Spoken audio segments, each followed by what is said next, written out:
হামজা চৌধুরীর মতো বিশ্বমানের তারকা বাংলাদেশে আসছেন। ইতালির মারাত্মক প্রতিযোগিতামূলক ভোটটায় থেকে আসছেন ফাহমিদুল ইসলাম। দলে তাদের অন্তর্ভুক্তি প্রত্যেক খেলোয়াড়ের ইতিবাচক প্রতিদ্বন্দ্বিতা বাড়িয়ে তুলেছে। প্রতিটি প্র্যাকটিস সেশনে খেলোয়াড়দের চোখে মুখে সেরা একাদশে জায়গা করে নেওয়ার লড়াই, যার দরুন নিজেকে সর্বোচ্চ উদার করে দিচ্ছেন প্রত্যেকটা প্লেয়ার। হাই ইন্টেন্স ও প্রেসিংয়ে জোর দিচ্ছেন হ্যাভিয়ার ক্যাবেরা। টিম মিটিংয়ে ভুলগুলো ধরে দিচ্ছেন প্লেয়ারদের। প্রত্যেক খেলোয়াড়কে দেখা গেছে সিরিয়াস মোডে। ক্যাবেরার মন জয়ের সর্বোচ্চটাই চেষ্টা চলছে।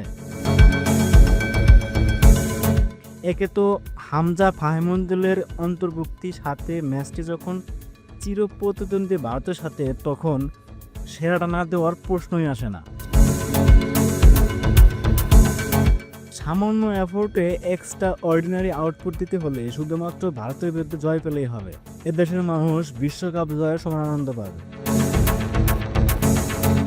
ধরুন, নেইমার আশায় যেমন হারিয়ে যাওয়া সন্তোষ আবার ঘুরে দাঁড়িয়েছে, তেমনি হামজার জন্য বাংলাদেশ ঘুরে দাঁড়াবে।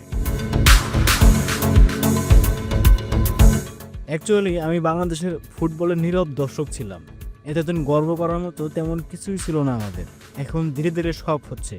এখন শুধু রোনান, নিলয় ব্যান্ডার, প্লয়েক, কাবান সুলিভানের অন্তর্ভুক্তি আমাদের স্বপ্নকে আরও বাড়িয়ে দেবে, এত কোনো সন্দেহ নেই। আমি এমনটাই বিশ্বাস করি। এটাই হামজা এফেক্ট। সময়ের বিরুদ্ধে লড়াই করে ক্লান্ত শরীরে 40 বছর বয়সে আবারও ফিরতে হচ্ছে সুনীল ছেত্রীকে।